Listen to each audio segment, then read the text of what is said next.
Zer moduz, ongi etorriak denoi, HTML ikastaro honetara, nahi zerena Iñaki Retegi da, eta oraingo honetan ikusiko duguna izango da testu formatuak, nola eman HTML etiketak erabiliz. Hasteko, testu zati bat jarriko dugu, eta etiketa batzuk ikusi ditugun arren, gara poliki-poliki desberdinak ikusten, zeren beharren arabera interesgarria izan daiteke ezagutzea. Hasteko, testu honetan, suposatu nahi dugula Gabriel Arestik izena bizenak beltzan markatu, hortako daukagu B etiketa.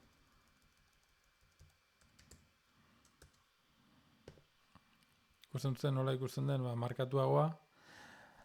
Hala, badago beste etiketa bat, efektu berdina egiten duena.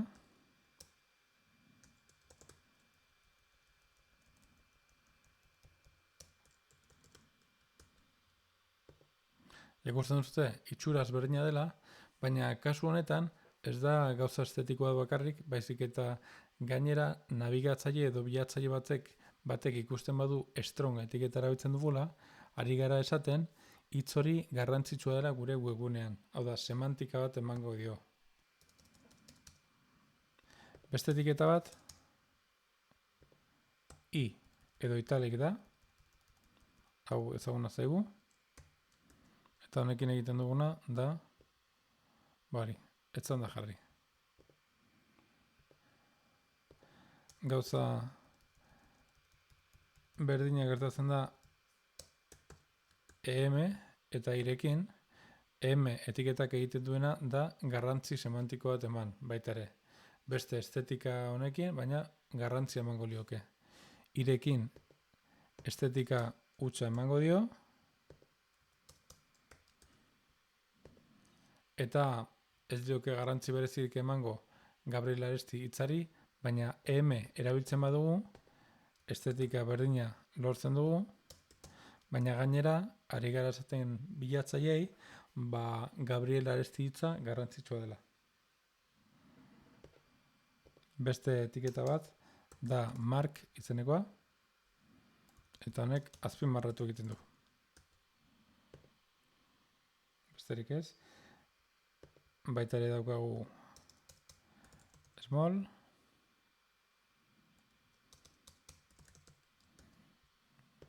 txikiagoa ikusteko, handituko ditugu argi ikusteko, ezakit asko bere izten den txikiagoa dela, baina efektu hori lortzen du.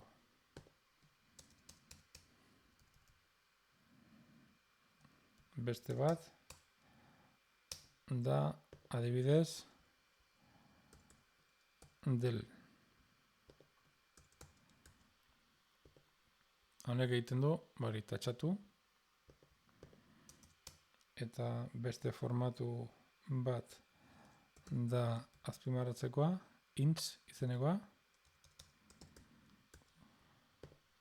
Ikusten zuten hola azpimarratu ikusten da.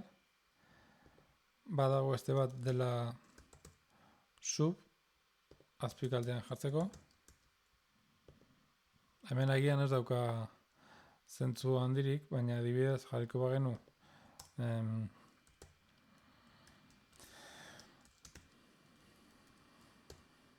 HBO eta sub aplikatzen badiogu BD, agian zentzu gehiago dauka, ezta?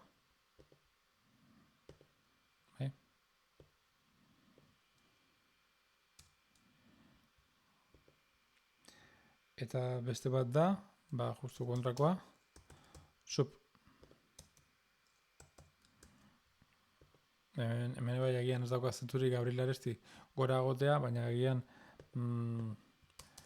formula matematikoa baldin bada, 22 ber 2 jartzeko adibidez, edo 22 ber 7, jarriko genuke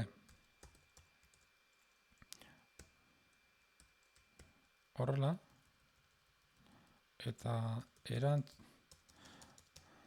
kalkulatu, badibidez, hori ezta? Ikusten dugu nola, 22 berbi azaltzen den.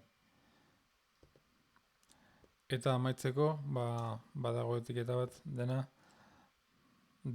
definizioa sortzeko. Hartuko dugu HBA, apenduko dugu.